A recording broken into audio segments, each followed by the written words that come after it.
This episode was co-produced with ETH Zurich and UBS, who have established a strategic partnership to foster innovation and entrepreneurship. You're about to listen to a conversation from the Entrepreneurial Backpack series, which is just one of the many activities in this partnership. The series showcases success stories from former ETH students with the goal to inspire young talents to embark on their own entrepreneurial journey. I think in Switzerland especially, we heard it before, we have this tremendous ecosystem and we have some of the best professors and scientists and PhDs coming here doing amazing science. And I think we may still grow in how we market it, right? Most of the unicorns and are still coming from the United States. And I'm sort of also excited about, okay, how do we bring, I spent 5 years in Silicon Valley, how do we bring this sort of fast growth mindset to Switzerland?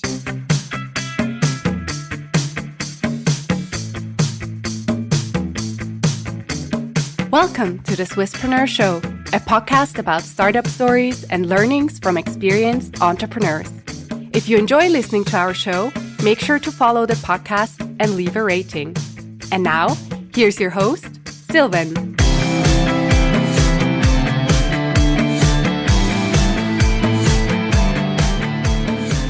So Flavio, today we want to talk about B2C marketing and B2B sales. But before we do that, we want to also know a bit more about you and your, background and what you did. We heard before you co-founded DeinDeal, probably one of the most well-known companies in Switzerland, startups with a nice exit, and also so-called mafia, where many more entrepreneurs and startups emerged from. What has this lesson of building, scaling, and then exiting DeinDeal taught you, if you had to summarize it in 2 or 3 key learnings? Okay. So first, one thing you learn if you do e-commerce is that sales doesn't equal profits necessarily. So we were very proud. We were doing tens of millions of dollars in sales. And it turns out we realized, our profits were kind of playing hide and seek with us. And turns out they were really good at hiding. So no, I mean, I'm joking, but I'm saying there's one thing to make sales, and then you actually have to make profits down the line. So that's definitely one learning, especially true in e-commerce. And then you learn about the composition of the team, how important it is to have the right. I think at DeinDeal, we got lucky because we had, someone who's really good at sales, someone who did the marketing piece, someone who really did the tech piece. And we had dedicated founder level people for each of these roles. And that really helped. And I think got us to be able to grow so quickly. So you basically also proved that you don't have to have massive profits to be able to sell or any profits at all. If you have a story that you can eventually make money, that may or may not be good enough in certain cases, right? Yeah. And you also have a science background. You studied yourself here at ETH, but now you deal in business. Why did you decide to sort of merge the two? Well, I think that's the interesting piece, right? If you can sort of have a foundational technology and then actually understand how to bring it to market. I think in Switzerland especially, we heard it before, we have this tremendous ecosystem and we have some of the best professors and scientists and PhDs coming here doing amazing science.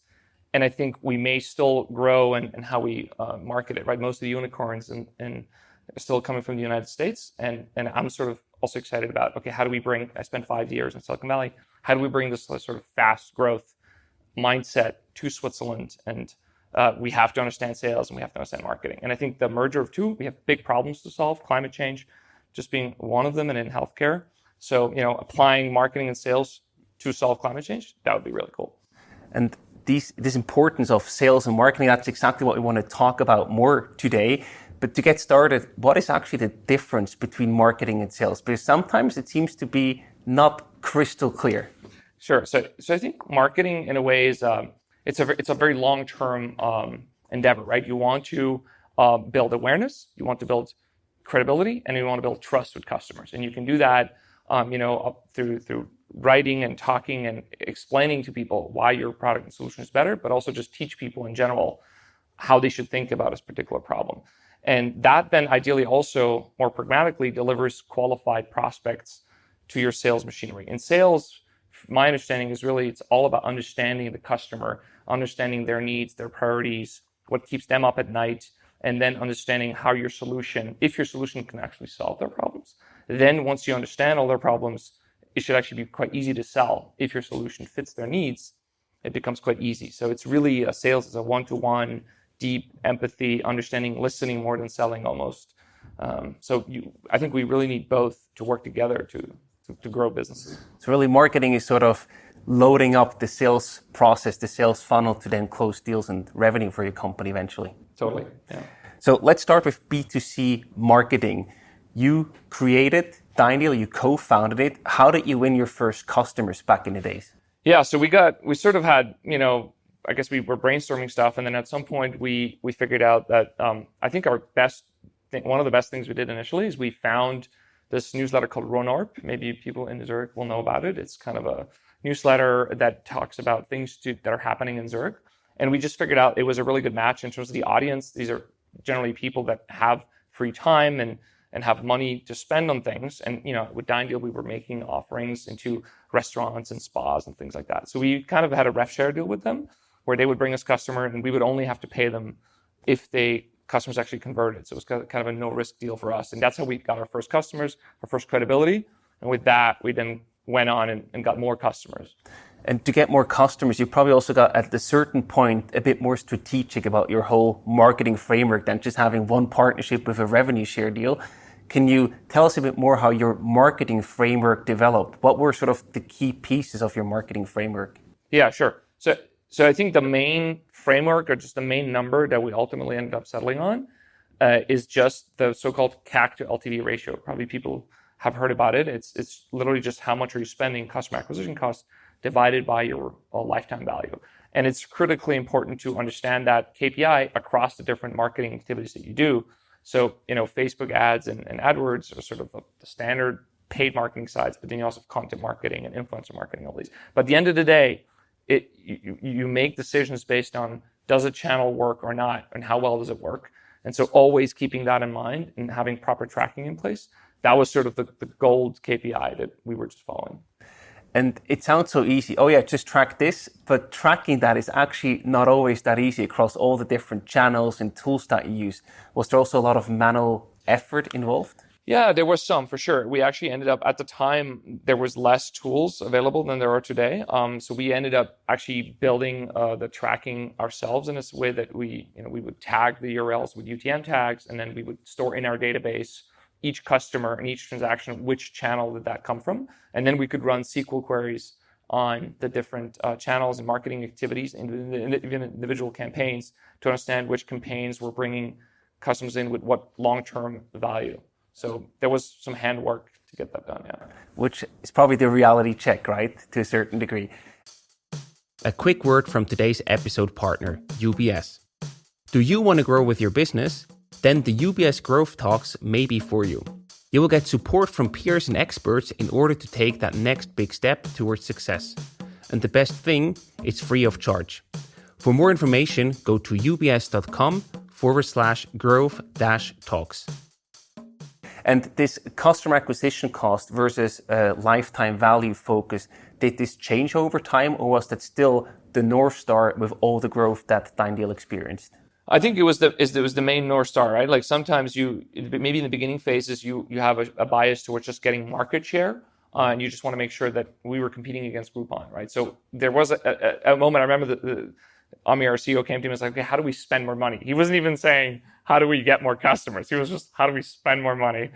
So definitely there was a bit of a bias to like, okay, because we just wanted to weed them out. We just wanted to be so big that they would not even have a justification of being in Switzerland.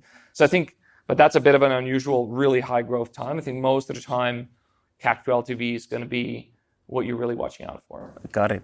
And you mentioned the different channels. So you evaluate them based on that metric, whether you should put more money into them or not. What channels worked well for you or best for you even? Yeah, so I think there's two channels that worked really well. It was search and it was Facebook. Facebook, because we were able to target customers very, very precisely.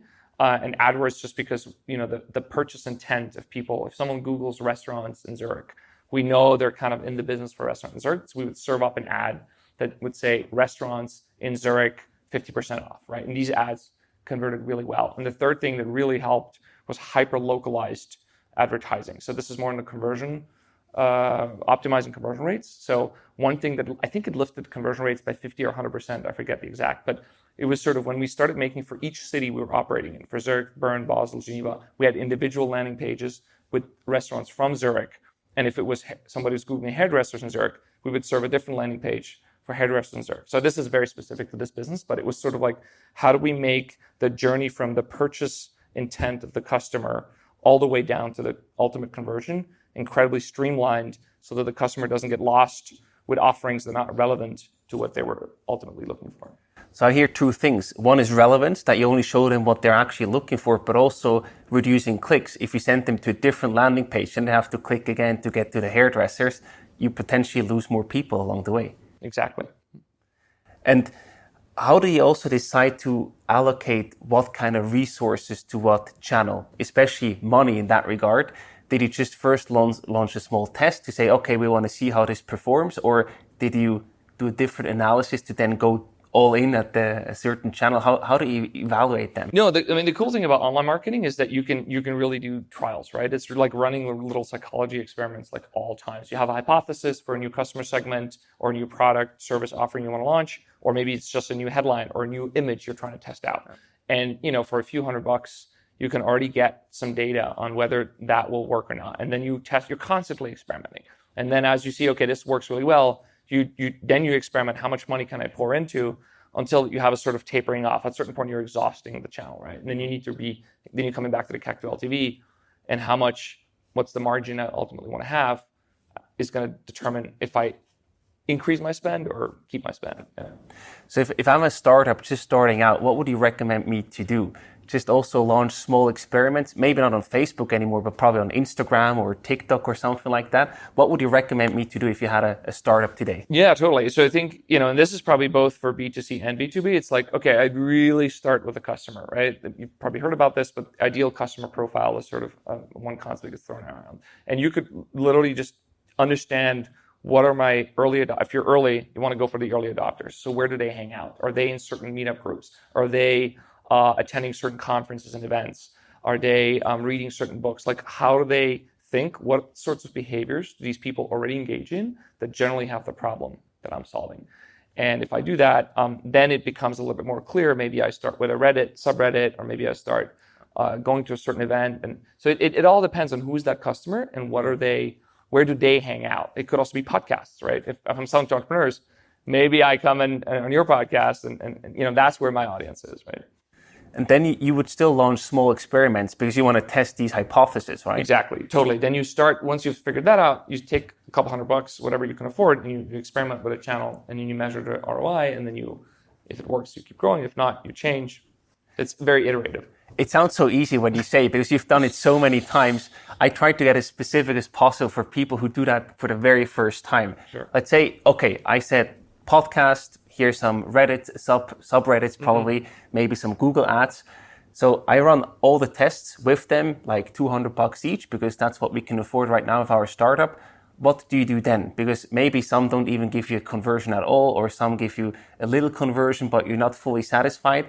It sounds very black and white, but often I imagine it's gray. You think, oh, if I just try a little bit more, maybe I will get it to work. How do you evaluate the channels?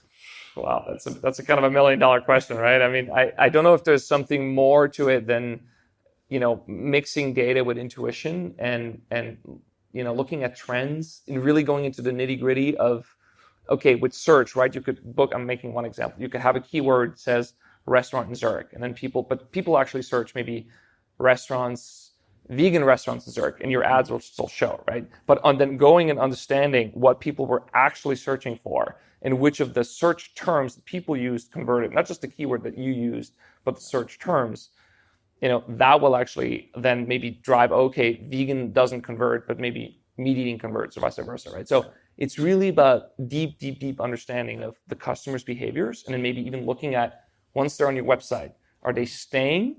Are they clicking at 10 different pages? They're really interested. Maybe they're looking for some information that you're not providing. So understand that. Add a live chat to the website. Talk to customers. This is the best hack anyway ever. You can get a live chat on your website and start engaging with customers, and you'll be surprised by how confused sometimes customers are. You think it's super clear what the offering is. Customers are looking for some information you haven't provided. They have a question about your service, and then you're in a conversation. Then you can get more into the customer development and sales piece, which is so critical. So there's just like these little hacks you can do and just get close to the customer, get on the phone, get FaceTime, get into a chat, that will also get you a lot of information about what's going on. Yeah, I love this live chat idea. I think this is super helpful. There's also the grandmother test where they say, hey, go and buy me a coupon. Here's a computer or a smartphone. Go do it. And then you want to see how your grandma does it. And if she gets to your page and eventually pulls the trigger to buy. I've done that one. This is fascinating and harrowing at the same time, because you're like, oh, wow, people they don't even know how to add the product to the cart. Sometimes it's like the most basic stuff they can't figure out. So I highly recommend doing that. You also mentioned before in the framework, okay, customer acquisition cost versus lifetime value. Are there any other metrics that you track to really measure the success of a channel, or is that the ultimate measure it all comes down to? Well, I mean, I guess you could, for example, conversion rate is definitely one we looked at, right? This is then ultimately captured in the CAC to LTV ratio, but the conversion rate can give you a sense of like, okay, are certain landing pages converting better than others? Mm-hmm. And that could be really critical. It could be your ad messaging doesn't match the landing page, or it could be the landing page doesn't have the right wording, right?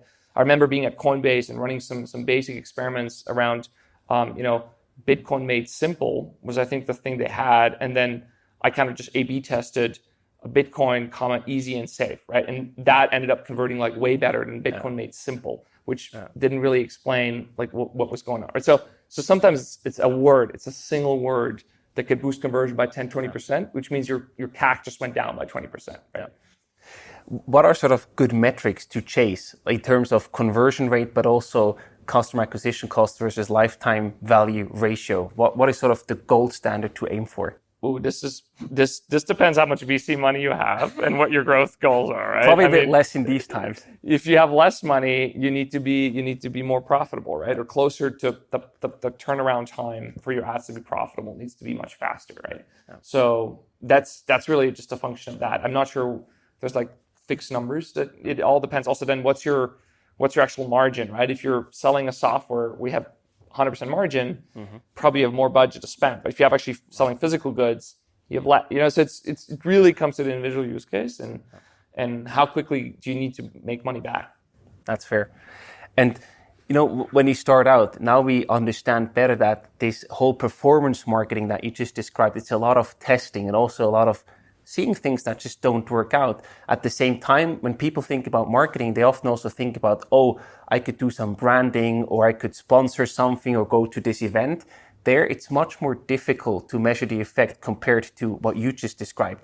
What role did these kind of activities play for DeinDeal, if any at all? To be honest, at DeinDeal, that wasn't such a huge factor. In fact, we had a different person that was running the sort of more traditional, call it PR marketing. Yeah. So it does play a role, right? Good press can help with investors and maybe signing like really big customer deals. I think those are useful. I think they're now incredibly powerful if you're doing any kind of B2B business because of the credibility and the trust piece, right? So having great content out there where you're explaining stuff, it makes you a trusted source. And then people are way more likely to buy from someone they've already like heard about and they know and trust their opinion, right? But that's also a very much more long-term game. Totally. It's a long-term game where you're investing heavily in content creation is amazing, but it can be costly, especially if you're trying to create world-class content. So it's a long game. The good news about that is compared to the online ads, which are fickle, right? You pay for each click. Here, I create the blog post once, but it could be on my website for 10 years and be found through Google. Yeah. So it's a much longer-term investment, but it also is evergreen. It stays, right? Right. If you had to choose one, I know, again, it depends on the business case and what your product is, but do you think you should always do both, or is it better to just pick one and do that very well instead? Again, as you said, it probably depends, but I think the content marketing is probably over the long term the more powerful thing to do. So for sure do that. And then experiment if online ads can boost that. Yeah, got it. So we also want to talk about B2B sales. And interestingly enough, with DeinDeal, we often think, oh, you're just a classic B2C startup. So I, as a private customer, purchased the vouchers or the services that you guys offered. But you actually also started doing B2B sales with DeinDeal. When did you do that and why? I mean, so DeinDeal was a two-sided marketplace, right? So we had the customers that would purchase the coupons, but we also had the businesses that would sign up and give very heavy discounts. So it was actually from day one that we started doing, and I remember doing cold calls to get the very first customer in Bern, right? And it was I think it was a massage therapist in Bern, and called her up and got her excited. And I closed her, I think, within a day over the phone, right? Which sometimes you can pull off. And so it was from day one, and it's critical. I mean, there's no way around it, especially if you have a B2B product. Yeah. Are you an aspiring entrepreneur interested in finding solutions to global challenges and creating a better future for humanity? Or perhaps you're interested in the greater entrepreneurial ecosystem at ETH Zurich? Go to entrepreneurship.ethz.ch to find out more and reach out to this entrepreneurship group if you have any questions. In that regard, before you actually jump into a full-fledged sales process, there's one important step that we sometimes call homework that you have to do. It's called customer development. What is that? What is customer development? Yeah, so this is really when you're starting. This is maybe even before you've started. I think it's critical if you're developing any kind of cool technology at ETH or another institution here. I mean, I would almost, the moment I would start my research is the moment I would also start talking to potential customers, right? Because there's just so much you don't know in the beginning about how unless you're the customer yourself, that's a bit of an exception case. In any other case, you're going to learn a ton by going, if you're selling to farmers, going on the farm and listening to how do they decide what products to buy? Or if you're selling to executives, right? Like, how do they decide? And so customer development, it will help you decide which product features to build and which markets to go into and which customer segments to pursue. And so it's kind of like the homework, as you said. You can read all about it. There's many great books on that topic. Is there one in particular that you would recommend? I think, was it Steve Blank, the guy that started the whole, I think he wrote the initial Bible. I think that one's pretty good. Then another one that's really good, is more practical, is the Mom Test. Yeah. You know it? Yeah, it's so good. It's just very, it goes through actual conversations and how you should interview people in an unbiased way, where you're not pitching your service, but you're rather just, tell me the last time, if you're trying to build a cooking app, tell me the last time you cooked. How did you decide which recipe you picked, right? And then you listen and you learn a wealth of information. How many of these conversations do you need to have to sort of recognize a certain pattern and then say, okay, this is it. There we can really build something and find an angle? Yeah, totally. I think one thing I heard, which I think made sense to me, is once you can predict about 75% of what a customer will say in a particular to particular questions you're having, that's probably the time you're getting diminishing returns from talking to the same segment with the same types of questions. So I think that's kind of a rough reference guide. And ideally, you've identified something really powerful. One thing you can do is you could start selling before you've written a single line of code, right? You just be like, okay, well, if based on everything you've just told me, if I had a product that did that, would you purchase it? And they're like, yes. When they say yes, and they're like, okay, where do I sign? Yeah. Then you know. Then you know you've got something. So you can, and this is cool. I've seen people do that, where they would sell something before they've even done anything, and then you really know you have something. Right? This reminds me a bit of my first startup that I did. We did a fitness app, and there we built the first version. No one wanted it at all, and then we went from gym to gym, asked them for feedback until the first one said, "This is really cool. Where can I sign? Do you have a contract or something?" And that's when we knew it might work. So once you have the lean customer development done and you know, okay, this is what I want to build, you probably need a sales process. How does a good sales process look like? Yeah, so this is a topic I absolutely love, because I really had this massive upgrade once I worked with my friend and mentor, Steli Efti, who was just one of the best salespeople and also sales trainers and coaches. And I ended up actually doing an internship at his company, Close, where he really taught me sales. And at the beginning, he kind of took me in and was like, oh yeah, Flavio can probably sell, right? And then apparently the first couple of calls he heard me, he was listening, and it was catastrophic. It was really I could barely even properly greet the customers. And then the good news is that he kind of had some patience with me and taught me. And so, the biggest upgrade that I got was that sales is really more about listening than it is about talking. And so he painted this beautiful image of when you're starting the sales process, you're like a blindfolded person, and somewhere on the wall there's a target that you want to hit, right? That's when you say the things the customer wants to hear and are able to sell. But the problem is, at the beginning, you don't know where the target is. Your eyes are closed. Mm-hmm. And you ask a series of questions. And the guiding frame is literally, Mr. Customer, please tell me what I have to tell you so that you'll buy from me, right? That's the underlying question that you have. And then you start. So we were selling a CRM, right? So what would we ask? I would ask, Well, tell me about your current sales process. How does it work? What software are you currently using? What do you like? What you don't like about the software? What are the priorities you're looking for in a new one? And then they would say 1, 2, and then say, okay, I've heard these 5 benefits or features you need. Would you mind please ranking them for me? Like, what's the most important one, the second most important? And you're just like asking. As you're doing that, just like slowly lifting that veil that you have, and you're painting on the wall where that target is, right? And once you understand exactly what the customer wants, if your product can actually fulfill that service, then you become like a sniper, right? You just look at the target and you say like just the 2 or 3 things you need to say, how your product solves that need. And then sales actually becomes quite easy. It sounds also very easy how you describe it. At the same time, when people talk about sales, it's often this beast, like, I've never done that before. I don't know how this works. Do people even listen to me? And even more so, answer these questions that you just shared here with us. How do you keep people talking? How do you build the trust that they actually share all this information with you, and you don't come over as, oh yeah, yet another salesperson that tries to get me to talk? Yeah, no, totally. Well, I'd have to like think if I had if I could verbalize properly, but I think that there's certain keywords that you can use that are sort of disarming. Like one that I learned was like just the word "help me out" here. It's like, help me out here. I'm a little confused. Like, why did you sign? Like, if the customer's being like, oh, I don't want to, help me out. Anything that they mentioned in the past, help me out. You told me initially you were looking for a CRM, but now I'm feeling like you're not really interested in what we're doing. Yeah. What did I do wrong, or where did we go off track? Right? If you're coming out from sort of like, I'm sort of confused right now, and please, can you help me? That's kind of very disarming, and customers tend to like, oh, okay, I'll help that person out, right? So that's like one maybe trick you can do. And obviously, in the very beginning, you do have to have a hook. You do have to have something, and that's more of a marketing piece where you're like, okay, something that gets their excitement level going, but probably you still need a proper sales process to really convert them. Right? And in the sales process, that's often called prospecting, right? You reach out over cold calling or cold email or LinkedIn these days, and there you want to have this trigger, this hook where people say, oh, this sounds interesting, and then reply to you. Do you have a good example for such a hook, how you get people to say, yeah, I want to talk to that guy?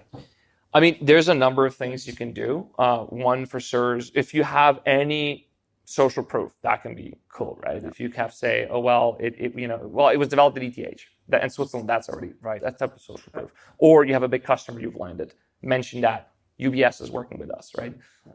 It could also be a number like, oh, we help reduce customer service latency by 30%, right? It's anything that can sort of give person social credibility or a mix of social credibility and some kind of USP that is ideally very targeted to the type of person you're targeting. And then it's, again, back to experimentation. Different headlines, subject emails, different bodies. Keep it short, don't overwhelm people, and try out stuff, right? Also, cold calling. I think cold calling is super underrated because it does take some guts to just pick up the phone, but it's also an advantage, right? Emails are a dime a dozen, and people, I mean, you probably know it, right? Like now, I get more excited when I get a letter in the mail or if someone calls me. I'm way more likely to engage than, and if it's, some sales people that I don't want to talk to them, but if it's like a semi-interesting thing they're saying on the phone, I'll listen to what they have to say. Versus emails, I mean, the threshold to get my attention is very, very high. Yeah. Fair. After prospecting, then it's very important to qualify. So everyone who wants to talk to you is not necessarily someone that you should actually be talking to and spending time with. How do you qualify? So yeah, this is a little bit going back to that, lifting the veil. And so I sort of learned about it, and I like to think about it that way, in the qualification in 2 steps: selfless qualification and selfish qualification. In selfless, I'm really trying to understand what's the customer's problems, what are they trying to do, and can my solution actually help them in the first place? Yeah. And then, only then, if I've validated those needs, then I can go into selfish qualification, which is more about, does this customer even have the money to purchase the solution? How long will it take to close this customer, right? Who else in the organization needs to decide, and how painful is it going to be for me to close this particular customer? And these are all things you can literally just ask, right? You can just ask, okay, you could say, based on everything you've told me, I think we've got a really great solution for you. I'm curious, if we had the solution that solved your problems, who else would need to be involved in this process? And then again, you just listen, you write down, oh, okay, legal needs to be involved, and the purchasing department needs to be involved, and how do they work? And in the past, when you've purchased similar solutions, how did it work? And which integrations went well, which didn't go well, and why? And you just ask and ask and ask and ask until you're like, okay, they have the need, I can solve it, and they have the money and the decision authority, and then it becomes very easy, right? Like, relatively speaking. In that process to get to the close eventually, is there also sort of a part where you need to prove the value, maybe with like a trial or just some form of validation? Totally. No, I mean, this super depends on what your solution actually is, right? But ideally, you've done your qualification, selfless, selfish, and now you get to the actual pitch moment, right? But as I said earlier, ideally, that's pretty easy. I mean, it's highlighting how your solution works. And then a demo, for example, can be one thing where it's cool if you can generate some kind of magic moment, right? Some moment in the presentation where the customer goes, aha, and is like, now I understand why your solution is magical for the problem that I have, right? And that is a very powerful step, obviously also in the sales process. Absolutely. And here in Switzerland, we're still very good with technology, but not necessarily so good at selling or eventually even closing a deal.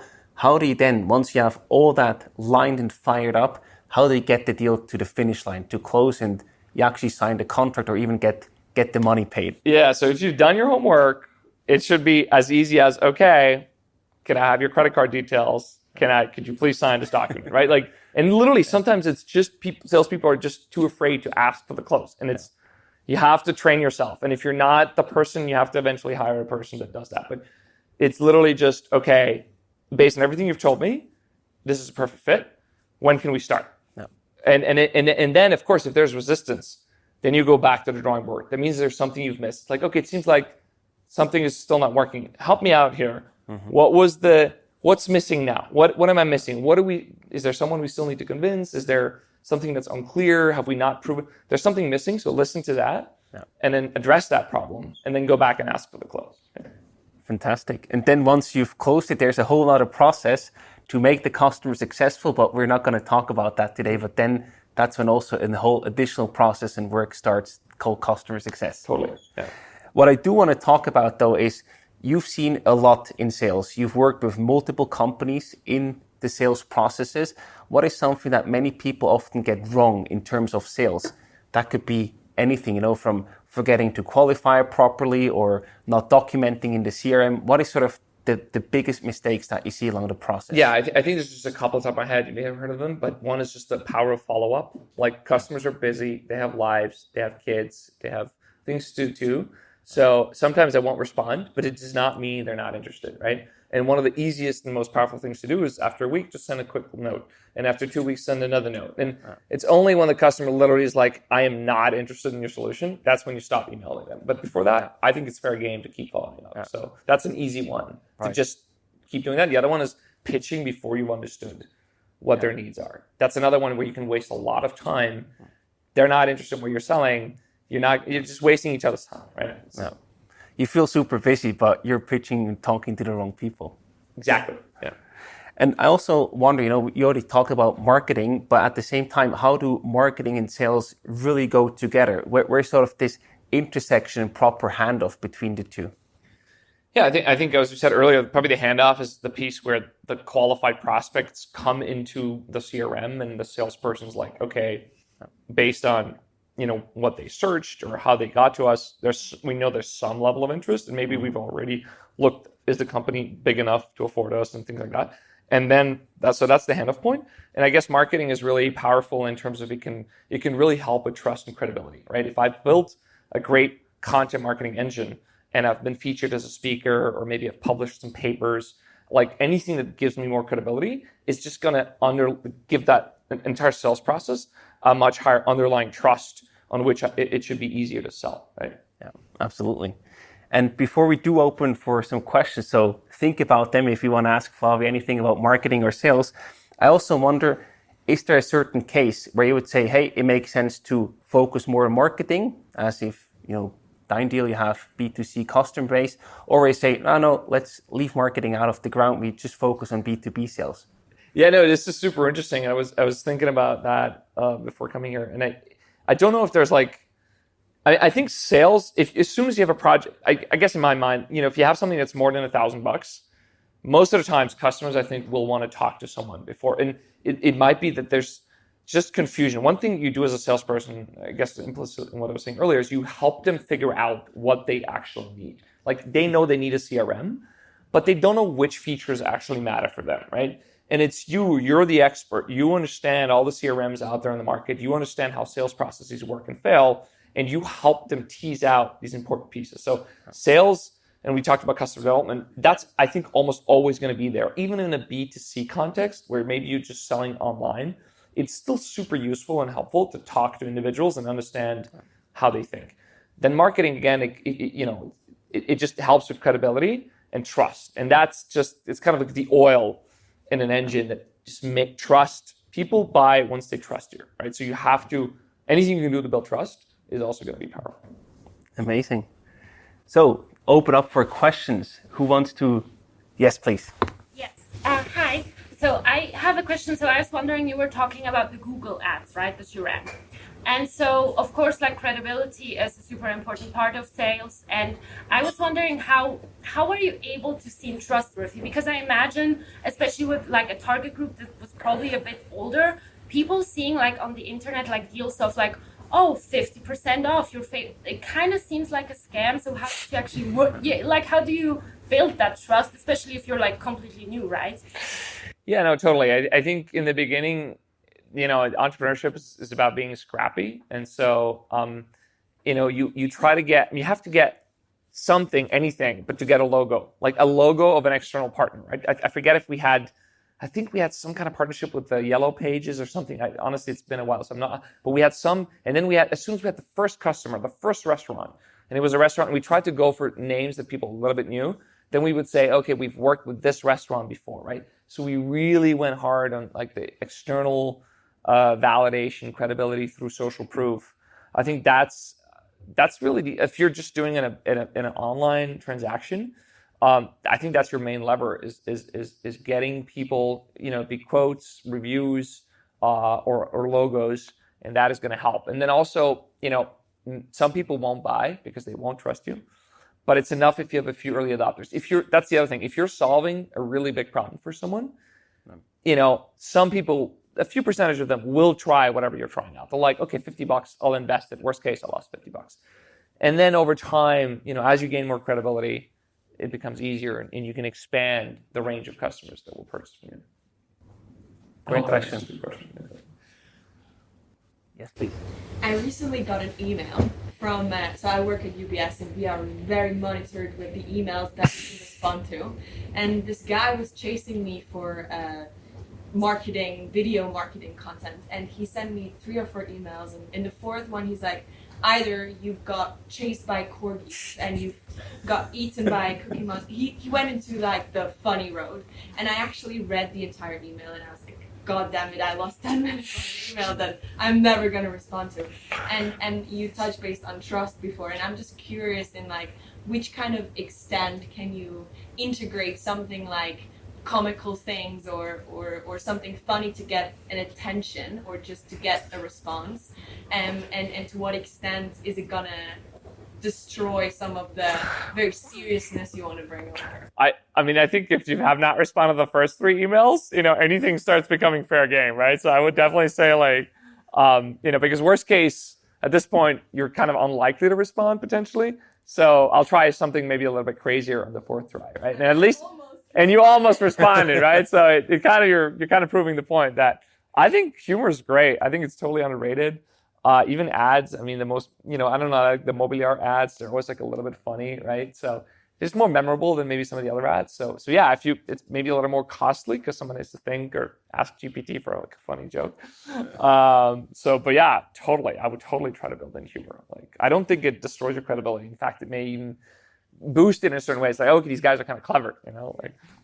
And what do you have to lose, right? Worst case, they don't reply. Exactly. So yeah. Just don't offend them. I think that's the one thing you don't want to do is don't offend them, But as long as you're staying clear of that, I think you're good. Yeah.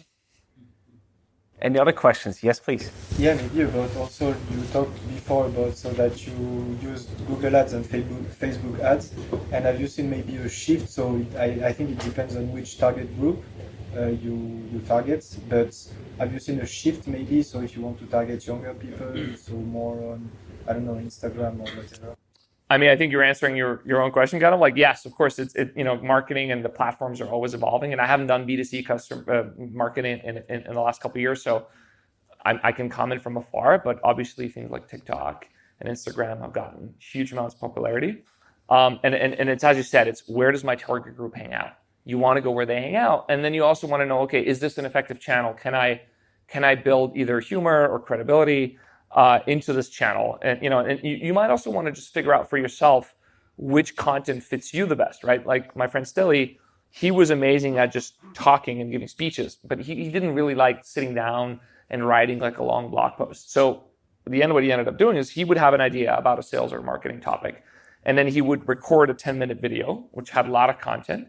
And then he had a friend of his or one of his coworkers who was amazing at writing, and he would repurpose the content. He would take that video content and turn it into a blog post. And then now he had a video and a blog. And then they ultimately took the blog and also included it into an email newsletter. And at the end, when they had like 100 blog posts, they wrote a book about all the best sales tips. So you can but what I'm trying to say is like find the medium that works for you where the audience fits, right? If you're better at writing, by all means, go writing, right? So just find something that you can like consistently produce great content where the audience responds. And this may take a couple of months of experimentation. And ultimately you should land. If you have something interesting to say, you'll find an audience, right? Last chance for questions. Perfect. We have more time after. Oh, sorry, there was one. No? Yeah? Please go ahead. Do you have also socks this time? I will have some for you. If you want to have socks. Last time we did socks for everyone who got a question. So I have some rapid fire questions for you, Flavio, to wrap things up. The first one, what did you do with the exit money from DeinDeal? I think the first thing I did was buy a pair of Tots shoes because my friend was like, you need to upgrade your shoe game. I was like, okay, fine. Like, how did you celebrate the exit?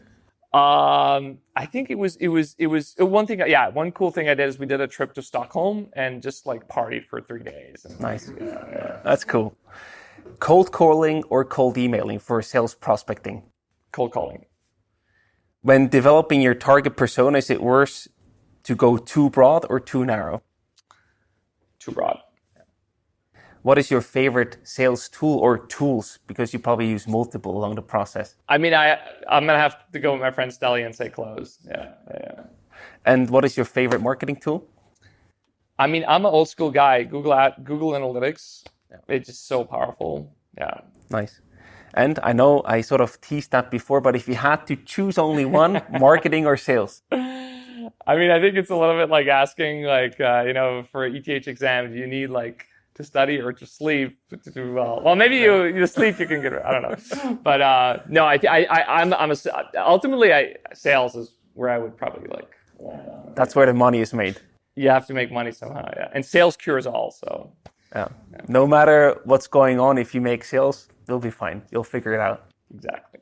Flavio, thank you so much for demystifying the marketing and the sales games.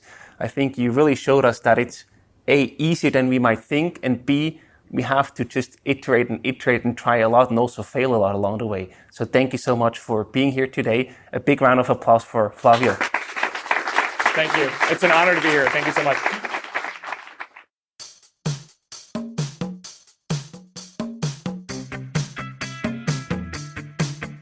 We hope you enjoyed today's episode. If you did, you can support us by rating our show on Apple Podcasts. This way, we can reach an ever-growing number of aspiring entrepreneurs.